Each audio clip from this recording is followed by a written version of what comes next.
Licenciada, buenas noches. Perdone, ¿qué grupo dijo que iban a exponer? Grupo número 3. Vamos a empezar con grupo número 3. Ángel, no sé si tiene Gracias. alguna duda. Al finalizar la presentación, es el hago, disculpe. Muy bien, de acuerdo.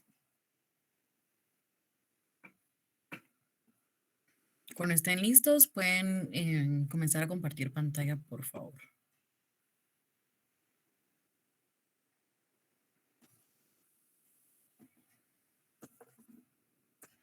Gracias, Lick. Ya en un momento, solo es que acabamos de entrar a la casa, entonces un momentito más, perdone. Muy bien, Stephanie.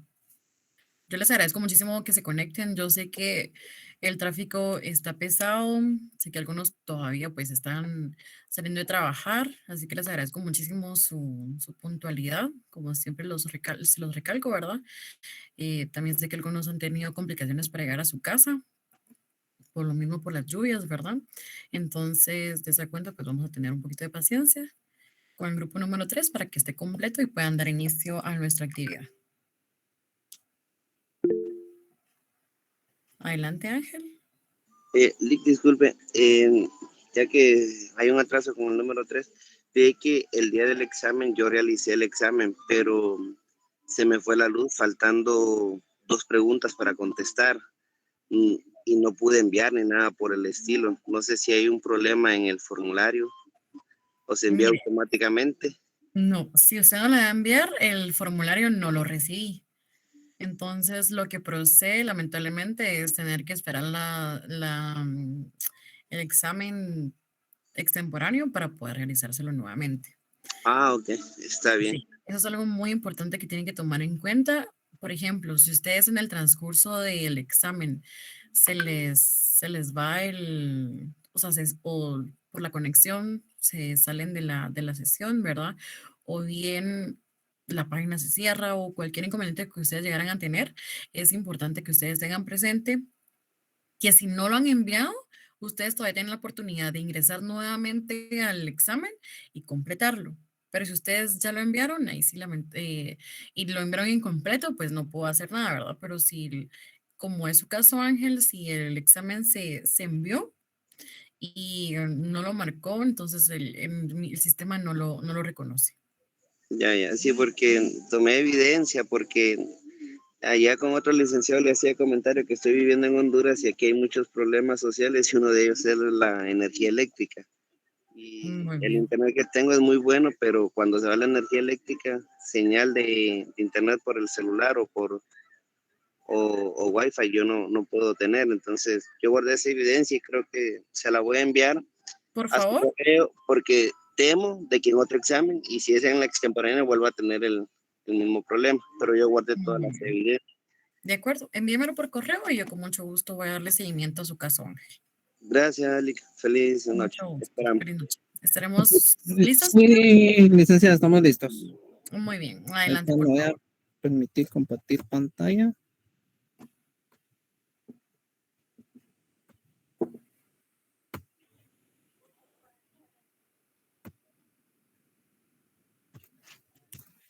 Bueno, buenas noches, licenciada y compañeros. Es un gusto para nosotros poder estar con ustedes y poder pues presentarles hoy y hablarles sobre Karl Marx. Es el precursor que nos tocó. Nosotros somos el grupo número 3, ¿verdad? Para venir a hablarles hoy y que aprendamos juntos sobre los aportes que hizo la sociología, los métodos que utilizaba y un poco sobre la biografía de Karl Marx. Para ello dejo a mi compañera Nancy para que inicie con la presentación y le dejamos el tiempo.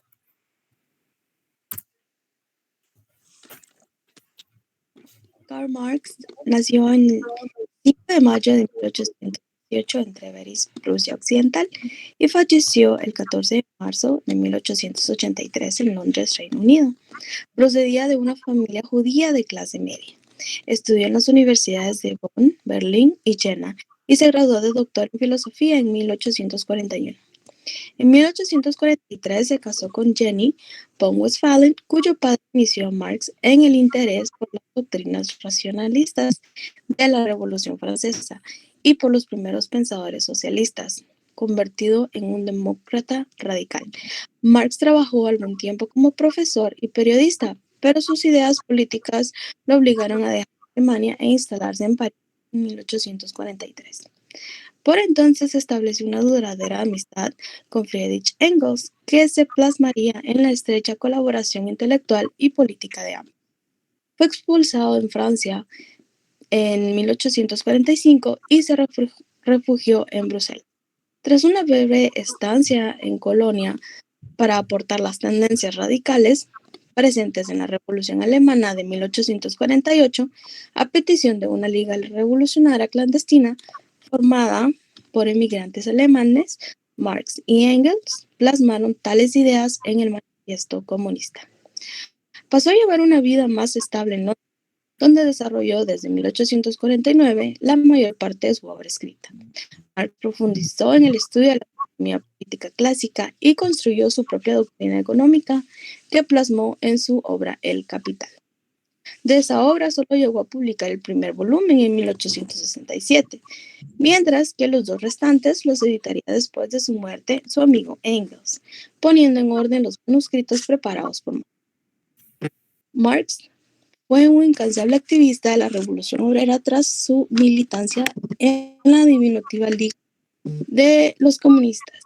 Se movió en los ambientes de los conspiradores revolucionarios exiliados hasta que en 1864 la creación de la Asociación Internacional de Trabajadores le dio la oportunidad de impregnar el movimiento obrero mundial de sus ideas socialistas. Muerto ya Marx, Engels asumió el liderazgo moral de aquel movimiento. La influencia ideológica del marxismo seguiría siendo determinante durante un siglo. Les dejo con mi compañera Dina, que seguirá con las aportaciones.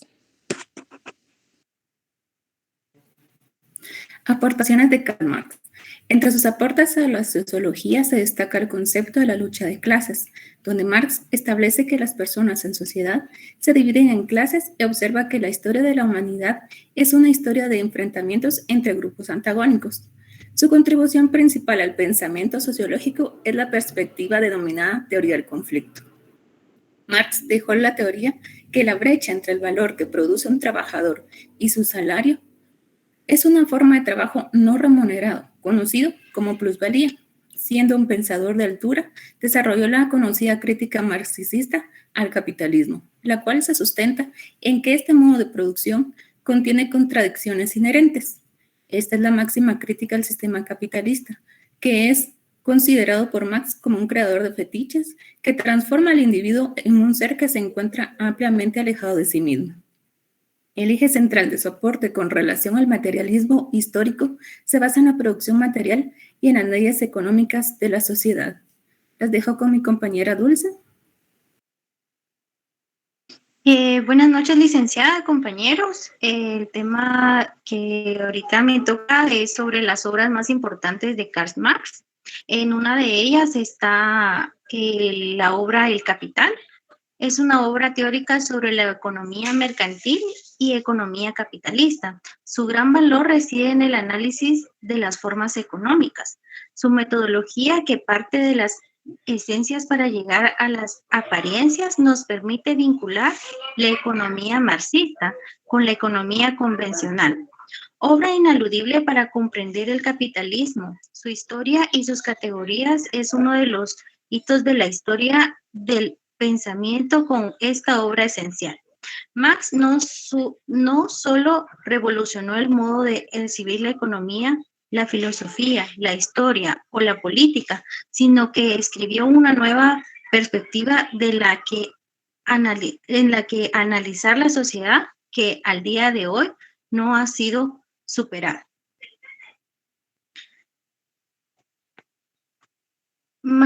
Otra obra importante también es el Manifiesto del Partido Comunista. El Manifiesto Comunista es uno de los tratados políticos más influyentes de la historia. Se trata de un manifiesto encargado por la Liga de los Comunistas a Karl Marx y Friedrich Engels entre 1847 y 1848 y publicado por primera vez en Londres el 21 de febrero de 1848. Se trata de un texto temprano de Marx y Engels en el que se reflejan ya las bases del marxismo, incluyendo la concepción materialista de la historia. Sin embargo, es todavía previo al desarrollo de la economía marxista, así como acontecimientos históricos que dejarían obsoletos algunos aspectos del manifiesto según los propios Marx y Engels. La siguiente obra es Elogio del crimen, escrito entre 1860 y 1862. Se editó póstumamente a modo del apéndice en teorías de la plusvalía, bajo el título Concepción apologética de la productividad de todas las profesiones.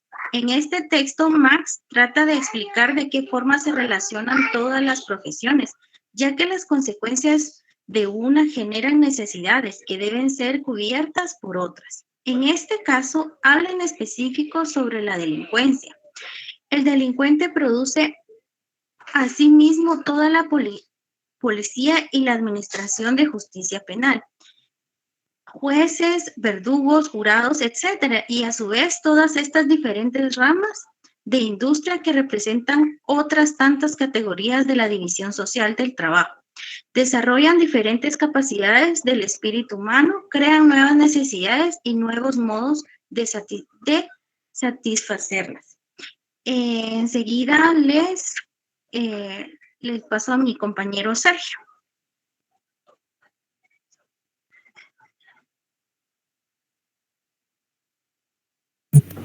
Muchas gracias. En este caso vamos a hablar, de los métodos que utilizaba Karl Marx, que estos fueron 3, que fue el método económico-político, el método dialéctico y el método de clases sociales.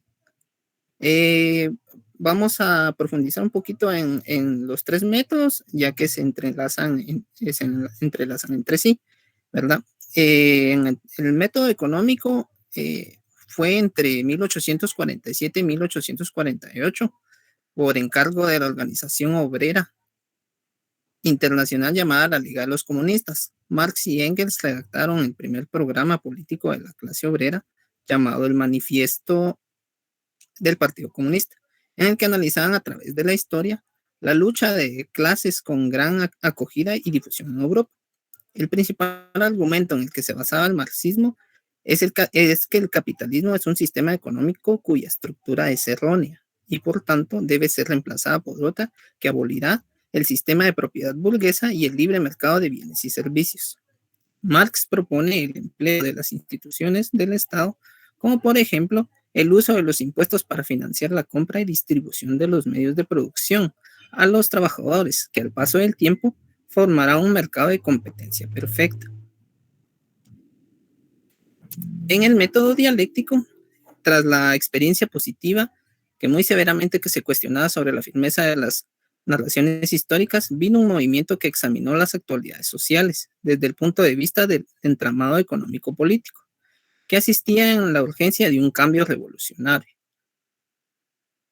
Irá a dar cuenta racional de la totalidad de lo que recibe una nueva orientación en Marx, quien se alejará progresivamente del grupo conocido como los jóvenes hegelianos. Nació así el materialismo histórico como la interpretación de la dialéctica de la historia desde los fundamentos de las relaciones productivas descubiertos a través de una crítica de la economía política del capitalismo. Y en el método de las clases sociales aparecen los modos de producción. En el modo de producción capitalista, la división social más importante es la que se opone a la burguesía y al proletariado, aunque Marx también señaló muchas variantes de las clases sociales. Entre estas podemos enlistar 7. La burguesía financiera, que corresponde a banqueros y propietarios de las materias primas; la burguesía industrial, propietarios de las grandes empresas; la pequeña burguesía, que se compone de la pequeña empresa, pequeños propietarios y comerciantes; la clase terrateniente, que son los dueños de las tierras; la clase campesina; el proletariado, que se compone de los obreros de las fábricas, los asalariados en general, que viven exclusivamente de su trabajo; y un proletariado, que se compone de la clase desposeída situada fuera del mundo laboral y que solo se contrataba esporádicamente en función a las necesidades del capitalismo. En el marxismo considera que las clases sociales aparecen en las sociedades con división social del trabajo, No todo el mundo trabaja de la misma manera ni se relaciona del mismo modo con las fuerzas productivas. Y hasta aquí nuestra intervención, licenciada y compañeros. Espero hayamos aprendido sobre Karl Marx y fue un gusto para nosotros. Muchísimas gracias, Sergio.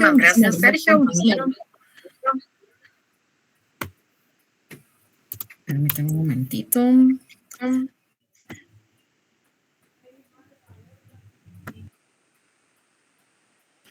Por favor, se prepara el grupo número 5 con el compañero coordinador José Alejandro Alemán Morales. Solo me indica si todos los compañeros están conectados, por favor.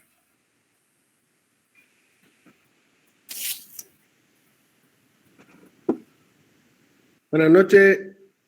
Ahorita nos estamos organizando, licenciada. En un momento presentamos. Muy bien, gracias. ¿Estarán todos los compañeros ya conectados? Ahora confirmo con el grupo, permítame. Muy bien, gracias.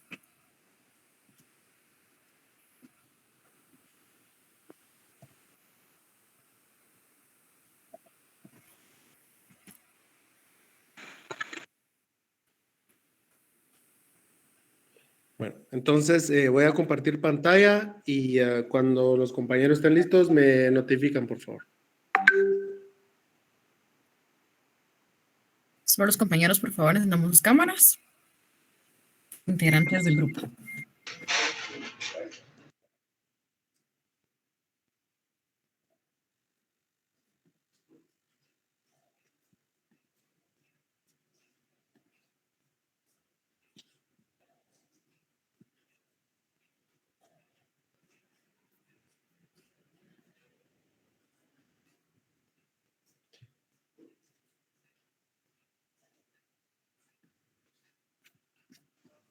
Licenciada, disculpe, buenas noches. ¿Me puede regalar un minuto solo para poner bien mi cámara? Disculpe. De acuerdo, Luciano, adelante. Muy amable. Cuando estén listos, pueden dar inicio. Gracias.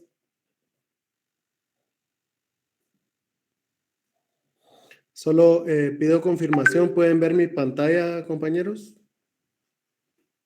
Sí. Sí, compañero. Sí se ve. Sí, se ve. Muchas gracias. Sí, compañero.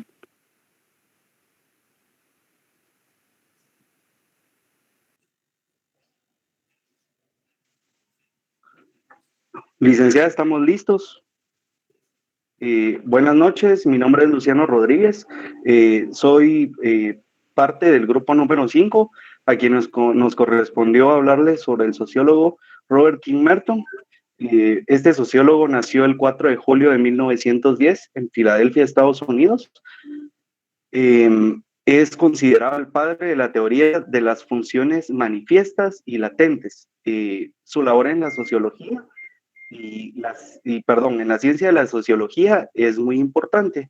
Cabe resaltar que Robert King Merton hablaba 3 idiomas diferentes. En este caso sería el italiano, el francés y también el alemán. Estos 3 idiomas fueron los que le abrieron las puertas al mundo de la sociología y a las fuentes de la sociología de Europa. Entonces, al obtener la entrada y el acceso a estas fuentes de la sociología, él descubrió que los problemas sociales venían del viejo mundo. Robert King Merton también, también estudió su licenciatura su licenciatura y su doctorado en sociología en la Universidad de Harvard. Ahí fue donde conoció a Talcott Person, que era una persona quien estaba en esos años muy comprometido en la redacción de la monumental estructura de la acción social. Entonces, eso fue lo que le influyó a él mucho para conocer sobre este ámbito. Algunas de las frases de este sociólogo todavía son muy reconocidas y son utilizadas en el ámbito, y me gustaría compartirles 2 de ellas. Entonces sería esta: por estructura social se entiende el conjunto organizado de relaciones sociales en las que los miembros de la sociedad o grupo están implicados en diversas formas. y alguna otra que sería nadie sabe completamente qué ha dado forma a su propio pensamiento. Merton, el sociólogo Merton falleció el 23 de febrero del 2003 en Nueva York. Entonces, los dejo con mi siguiente compañera. Gracias. Muy buenas noches, licenciada, compañeros. Solo quiero confirmar si me ven y me escuchan, perdone. Sí, compañera, te vemos y te Muy bien, escuchamos. Nancy, gracias, muy amable. Ok, gracias. Prosigo. Entonces, yo les quiero impartir sobre sus obras destacadas de Robert King Merton. A lo largo de su carrera, Merton redactó 28 obras y más de 200 artículos periféricos tales como la delincuencia, el papel de los emigrantes y el racismo. Además, explicó la función de la burocracia y de las profesiones. Un tema muy importante de que por qué él destacó una obra sobre el racismo fue porque fue hijo de padres emigrantes judíos y creció en un entorno donde se rechazaban actos tales como la discriminación e incluso la guerra, ya que sus padres experimentaron, de forma indirecta la justicia por los movimientos bélicos. La siguiente diapositiva, por favor, compañero.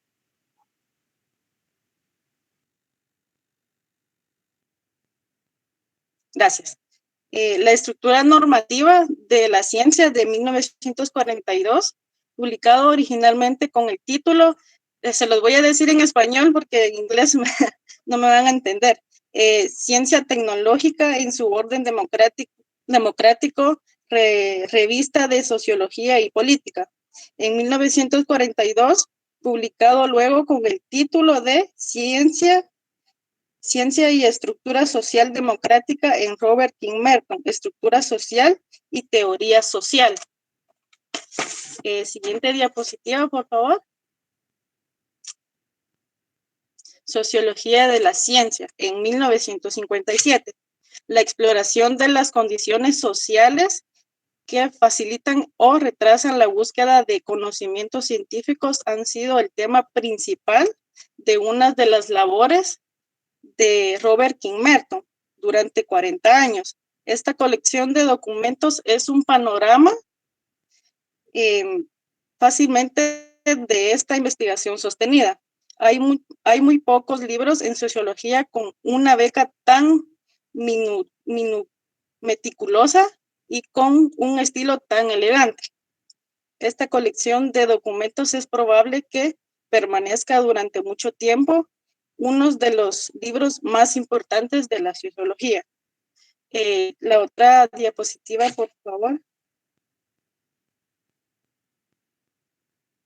Compilación.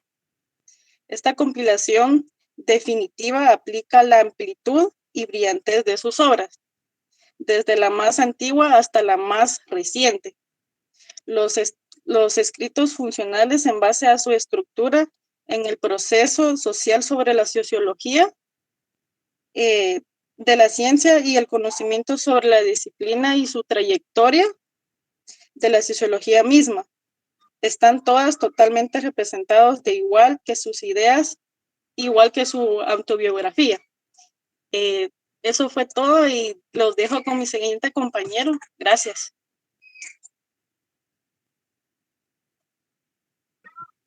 Muy buenas noches, yo voy a hablar sobre la estructura social y anomía. Dice que en este libro comprende que cómo el capitalismo abarcó tanto de que dejó sin oportunidades a las personas de bajos recursos. Entonces de ahí nace el crimen. De ahí la siguiente sería teoría y estructura social. En esta se exhibe que la sociedad comprende funciones manifestantes y latentes. Las primeras hacen referencia a los valores que identifican a los habitantes, mientras que las segundas se caracterizan por ser las costumbres impuestas por la nación, las cuales buscan que las personas se adapten al mundo exterior. De ahí seguimos con los métodos de investigación. Siguiente diapositiva, compañero. por Robert King.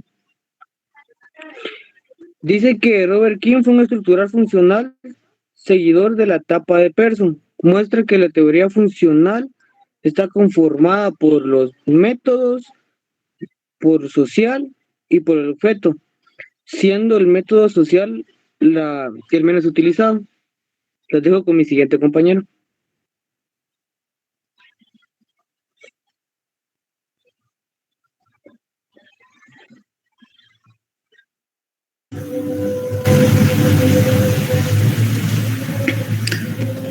Buen día, podrías cambiar de diapositiva a la 14. Gracias. A mí me tocó la función. Él decía que los procesos vitales y orgánicos considerados en el respecto en que contribuyen al sostenimiento del organismo, también indicaba que la sociedad debe ser normada, estandarizada y reiterada. Él también nos indica, ay, perdón, puedes cambiar de diapositiva, por favor. El método subjetivo, él decía que primero no existe una sociedad que pueda ser complementada, ordenada. Segundo, la sociedad vive en constante proceso evolutivo. Y tercero, decía que no todas las etapas son indispensables en el desarrollo social.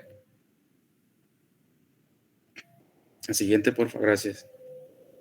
También nos indicaba que puede ser un grupo de funcionales para unos grupos, mientras que otros no. También decía, estas difusiones sirven para dinamizar la sociedad, producen cambios, pero no todos son eficientes en la estructura. La siguiente. Me toca otra.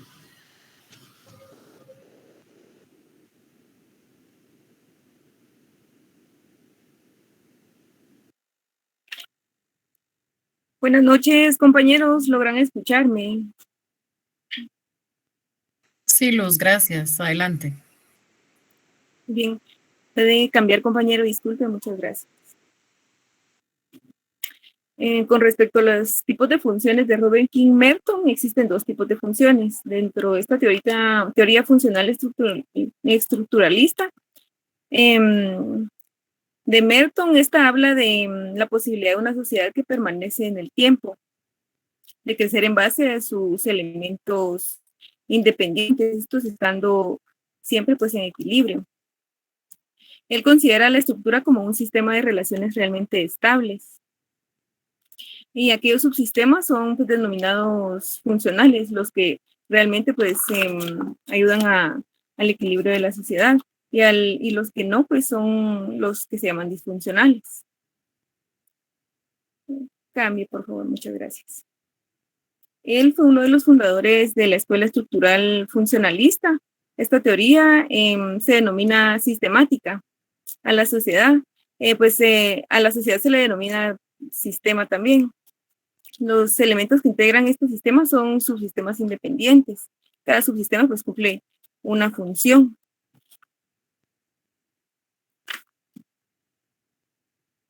Estos pues, se aplican en distintos niveles de comunicación y se representan como manifiesto o latente.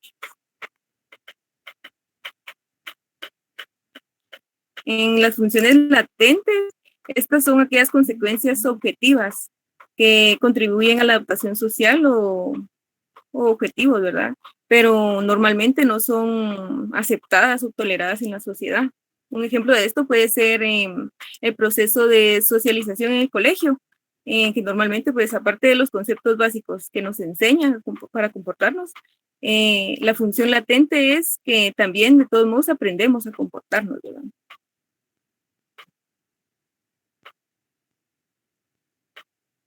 Y la función manifiesta son aquellas consecuencias objetivas también que presentan, que pues, son reconocidas y deseadas por las personas. Estos son funciones o efectos que se producen en la sociedad, que realmente son positivos. Estos fines pues, son explicitados por los editores de las normas y ya pues, reconocidos por ellos, por los editores de las normas, se conoce que la norma es un fin útil, ¿verdad? Creo que esa es nuestra exposición, Lee. No sé si tienen alguna duda o algún comentario. Con eso concluimos nuestra presentación, licenciada. Yo quería hacer una aclaración. En el trabajo escrito me confundí en el número de carnet de César Moon. Yo no sé si puedo subir una versión corregida o si lo puedo aclarar por medio de correo. Si gusta, si gusta, mejor si lo modificamos, por favor, solo la carátula y lo vuelve a subir. Si tienen la oportunidad de hacerlo antes de que finalice la clase, se lo agradecería, por favor. Listo, yo lo cambio. Muchas gracias, licenciada. No sé si algún compañero tiene alguna duda respecto a este grupo. ¿No? Bueno, les agradezco a todos. Muchísimas gracias a todos los compañeros por prepararse de manera correcta, por intervenir, al igual que al primer grupo que pasó. Así que vamos a continuar con nuestro tercer grupo. Gracias, José. Creo que puede dejar de presentar pantalla, por favor.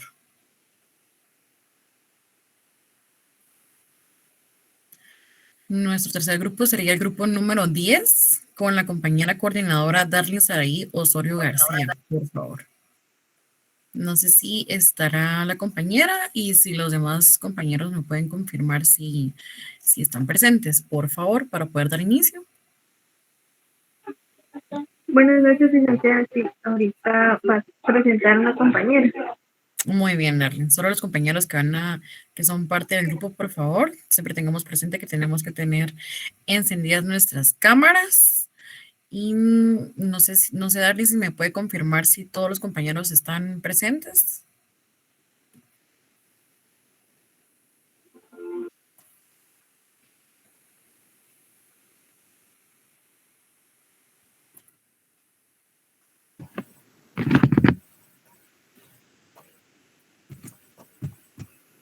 Sí, licenciada.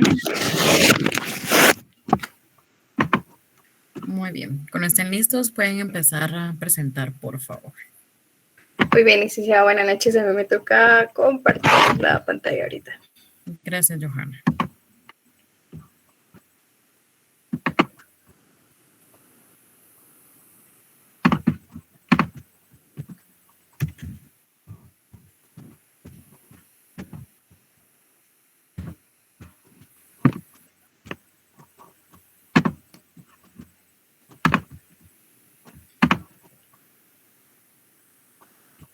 ¿Me indican si la ven? Sí, se ve de manera correcta. Gracias. Muy bien, gracias. Muy bien, yo voy a iniciar la exposición y buenas noches, licenciadas y compañeros presentes. A nosotros del grupo número 10 nos tocó el precursor Henry Sommer. Tengo el gusto de indicarles que nuestros compañeros Carlos Ramírez, Roberto Guzmán, Keren Merino y Gabriela Madrid son los encargados de darnos inicio a nuestra presentación. Le cedo el tiempo a nuestro compañero Carlos Ramírez. Buenas noches, compañeros. Yo les hablaré acerca de la biografía de Henry Sommer. La vida de este importante jurista, político y antropólogo fue muy importante. Él nació en Gran Bretaña en el año de 1822. Comenzó su vida profesional en la Universidad de Cambridge, en Inglaterra, donde culminaría sus estudios en Derecho de manera brillante. En esa universidad se quedaría impartiendo cátedra de Derecho Civil hasta el año 1847. Debido a su amplio conocimiento, en el año de 1862, el antropólogo Henry puede optar a una plaza de alto funcionamiento público en el país de la India. Ahí desarrolló un profundo estudio acerca de las estructuras jurídicas, sociales y tradicionales, así como una comparación entre la cultura de la India y de el país de Europa, los países de Europa.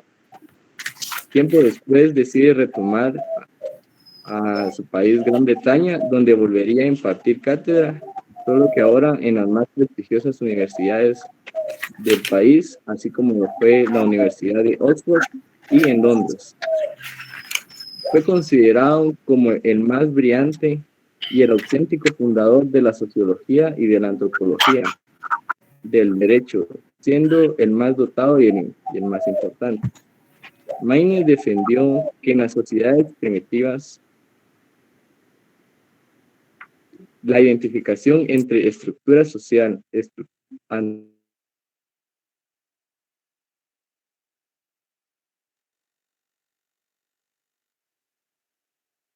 la oposición tipológica social, que él estableció entre los conceptos de societas y civitas, y que diversas escuelas antropológicas después lo retomarían de una manera fructífera a finales del siglo XX. Henry Maines murió en el año de 1888 a la edad de 65 años debido a complicaciones y dejando viuda a su esposa y a sus 2 hijos. Muchas gracias.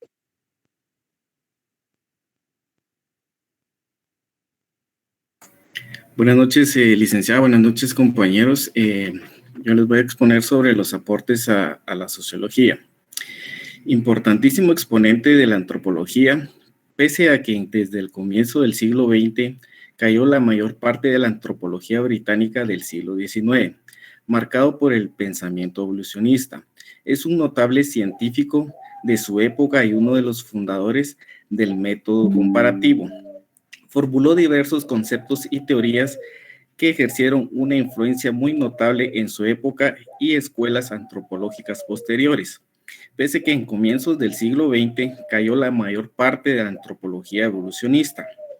La primera ocurre cuando el parentesco le cede el paso al territorio como base de la organización política, como un principio organizativo básico de la sociedad primitiva. Este es uno de los aportes que más destacaron a Maine. Y la segunda ocurre con el surgimiento de las sociedades basadas en contrato bajo el desarrollo de teorías jurídicas, en lo cual el derecho cambia y refleja los cambios sociales y culturales del positivismo jurídico. A través de Maine nos damos cuenta que los orígenes de la nación están en solidaridad y que este aspecto de la solidaridad es una organización humana, lejos del pasado y en componente de la sociedad contemporánea. Henry James es considerado como un fundador de la sociología y antropología del derecho. Los textos de Maine, desde el derecho antiguo de 1861 hasta sus trabajos de 1890, son respaldos básicos de la antropología contemporánea. Maine consideraba que en las sociedades primitivas la estructura social y jurídica y religiosa era absoluta y consideraba que no había diferencia en todo regido por los mismos principios. Henry Maine fue considerado como un antropólogo evolucionista que aportó mucho a la sociedad, ya que influyó en las escuelas posteriores de Europa y Norteamérica, ya que despertaron un gran interés e influyeron profundamente en toda Europa. Le cedo el espacio a mi compañero, que me parece. Muy bien, muy buenas noches, licenciada y compañeros. Para mí va a ser un gusto explicarles las obras de Henry Sommer. Está claro que Henry escribió muchos libros, pero en esta ocasión solo les voy a hablar sobre los principales, que son 4. El primero es Derecho Antiguo. Esta fue publicado en 1861. Es una obra clásica sobre la evolución de las sociedades primitivas.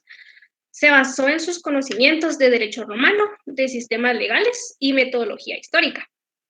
Ahora, su libro explica cómo las instituciones antiguas fueron en un cambio continuo. Por ejemplo, la aparición de la propiedad privada, cuando en un principio era una propiedad social, que quiere decir que los bienes y los recursos eran de todos. Ahora, el segundo libro habla sobre las disertaciones sobre derecho y costumbres. Este fue publicado en 1883. Trata temas de religión, de la ley, de la propiedad, de usos primitivos a la humanidad, entre otros. Cuando lleva el título de disertaciones, se refiere a la exposición de un razonamiento que trata de responder una pregunta planteada. En este caso sería la del derecho y la costumbre. El tercer libro lleva como título El gobierno popular. Su publicación fue en 1885. Esta trata de una crítica a las creencias de la democracia. Usó el método histórico y comparativo. Como ya indiqué en este escrito, critica la idea de que la democracia es inevitable, ya que esta idea indica que esta forma de gobierno tarde o temprano se impondrá en todas las sociedades modernas, cosa que para él cree que no es cierto. Y en la última parte de este libro destaca analizar la Constitución de los Estados Unidos, que dice que es un gran paradigma de democracia exitosa de esa época. Ahora vamos con el cuarto escrito, que es la Ley Internacional. Esta fue publicada en 1888 y aquí critica la visión predominante del derecho internacional. En este libro se encuentran una serie de conferencias dictadas por Henry Sommer en la Universidad de Cambridge de Inglaterra, donde critica con respecto a sus creencias y sus argumentos al derecho internacional. Gracias.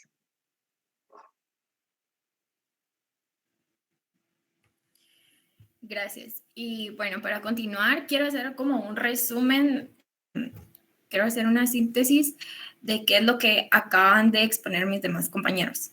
Y bueno, en pocas palabras, James Sumner May fue un precursor fue un sociólogo y fue precursor del método histórico comparativo. Y ahorita vamos a ver por qué. Y es que, ¿qué fue lo que pasó con él? En su libro El Derecho Antiguo, o en inglés The Ancient Law, él hizo un argumento profundo. ¿Y qué fue lo que él dijo? Él dijo que la historia de los sistemas legales, desde el más primitivo al más progresivo, es el movimiento desde el estatus al contrato. Y no sé si se recuerdan, derecho romano aprendimos sobre las clases sociales y se dan cuenta que muchos de ellos no tenían los mismos derechos ni obligaciones. Estaban los plebeyos, los patricios, los esclavos, aprendimos sobre el feudalismo. Entonces, él habla que era el derecho primitivo y que ahí se basaba el estatus versus el derecho moderno que se basa en el contrato, y esa era la libertad voluntaria de los individuos de poder hacer un contrato. Y esto lo aplicamos para todo, ¿verdad? Desde el contrato con dinero, el matrimonio también es un contrato, y todo era más libre. Tenían como la oportunidad de poder, por voluntad propia, hacer contratos que les beneficiaran en todo aspecto. Entonces, ¿por qué es importante el método comparativo que Henry usó para hacer estos libros que Keren nos acaba de mencionar? Es porque este método es un procedimiento de investigación de los fenómenos que consiste en establecer las semejanzas y diferencias de dichos fenómenos.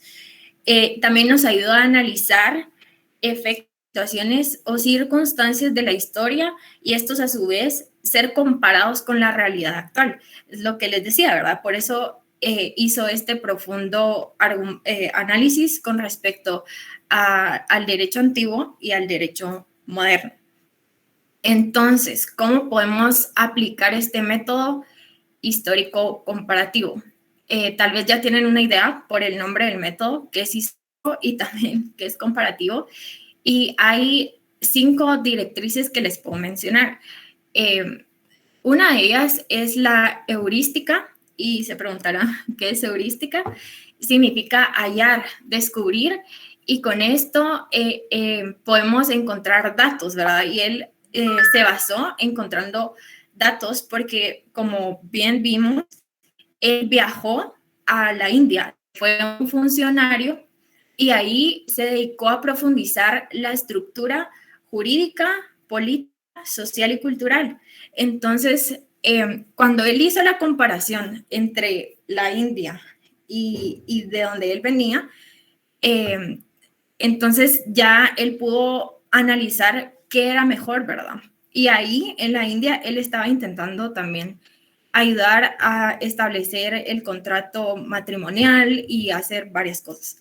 Aparte, él también fue activo, tuvo actividad en la política, en la educación y también en la cultura. Y digo esto porque este método histórico comparativo se contraponía a los filósofos de esa época. Recuérdense que aprendimos de varios filósofos antes, pero la filosofía es subjetiva. En cambio, esto es más objetivo. Se trata de experimentar y él ya tenía la experiencia porque se dedicaba también a eso. Entonces, volvemos al primer paso, que sería la heurística, que es el hallazgo de esos datos a través de la historia, ¿verdad? Ahí, ¿cómo lo podemos encontrar? Eso lo podemos encontrar con documentos, testimonios, que son las fuentes primarias, ¿verdad? También podemos tener fuentes secundarias, que son documentos que se redactan, pero el segundo paso es la crítica, y esto es algo bien importante. Creo que cuando hablamos de un método científico es importante ser críticos y analizar, ¿verdad?, la veracidad de los datos que nosotros tenemos y no basarnos en algo filosófico o algo subjetivo. ¿Y a qué me refiero con esto? Como la opinión de alguien, ¿verdad? O sea, sí realmente tiene que ser algo verídico para continuar con este método. Como tercer paso, tenemos la síntesis, que es cuando ya tenemos todos los elementos y los relacionamos entre sí. El cuarto paso sería la comparación. Comparamos, ¿verdad? Y por último, llegamos a una conclusión, que es donde les menciono que este método nos ayuda a tener un estudio posterior a nuevas teorías. Dentro de las características de este método, podemos encontrar que trata de la comparación, les he mencionado, de los procesos sociales a través de los tiempos y lugares. También la trayectoria concreta de ella y su conocimiento a los diferentes tipos de la historia. Puede servir como base para la creación de nuevas teorías. Puede usar cualquier tipo de orientación teórica, distinguiéndose por el tipo de pregunta que plantea. Y por último, esta metodología posibilita la construcción de los casos mediante métodos documentales con los cuales se pueden lograr descripciones detalladas acerca de diferentes situaciones. Pasemos a la otra, por favor. Ok, y este método tiene dos versiones de aplicaciones. Una es la general, que consiste en observar las semejanzas y diferencias de dos o más objetos. En este caso, Henry comparó, ¿verdad?, todos esos conceptos que les mencionaba, el jurídico, el social, el político.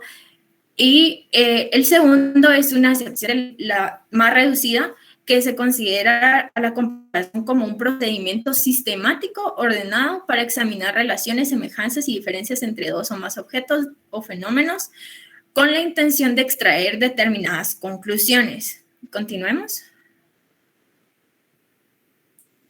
Y bueno, aquí les quiero hacer un ejemplo comparativo, ¿verdad? De cómo podemos emplear este método, ya lo queremos utilizar en algún caso en concreto. Entonces, como primer paso, vamos a construir esto. ¿Y qué es esto? Pues, en pocas palabras, es tener el caso de estudio, ¿verdad? ¿Qué es lo que vamos a estudiar? En este caso, él usó eso, el derecho. Entonces, él quería comparar el derecho de ambos lugares, ¿verdad? Tanto de la India como de Europa. Y luego, el siguiente que se hace es la proposición de teorías. Entonces, hay varias teorías, ¿verdad?, de qué es lo que podría funcionar. Luego, continúan con el primer nivel de formación teórica. Y esto se consigue descubriendo el fenómeno a estudiar. Entonces, aquí, miren, en el primero, que es la construcción del caso, utilizamos estadística, que encontramos los datos que les mencionaba. Cuando es la proposición teórica, lo analizamos, ¿verdad? Es lo crítico. Y en el primer nivel de formación empieza ya la síntesis. Luego sigue el segundo nivel de formación teórica, que confronta los casos. Entonces, ahí estamos hablando de la comparación. Y en caso analizado, ya llegamos como a una conclusión, ¿verdad? De qué podría ser esto.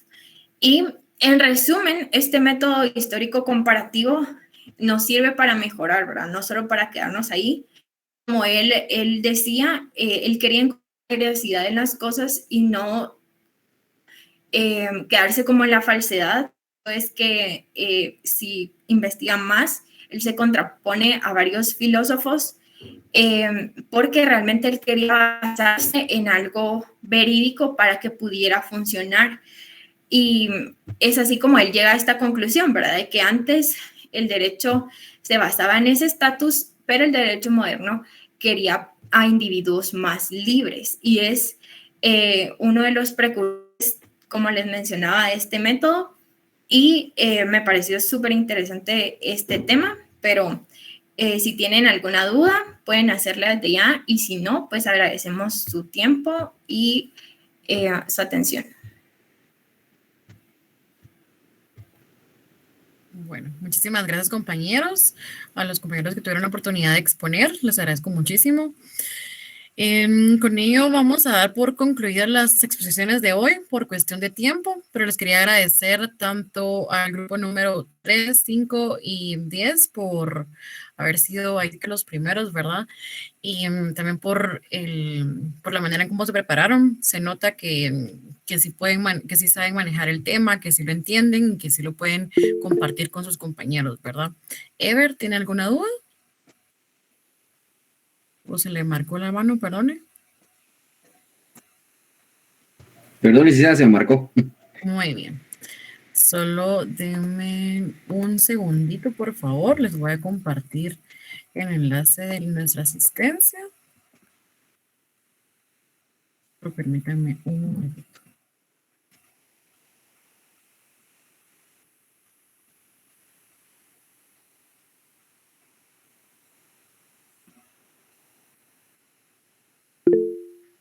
Les compartí el enlace, por favor. Les agradezco nuevamente por haberse conectado.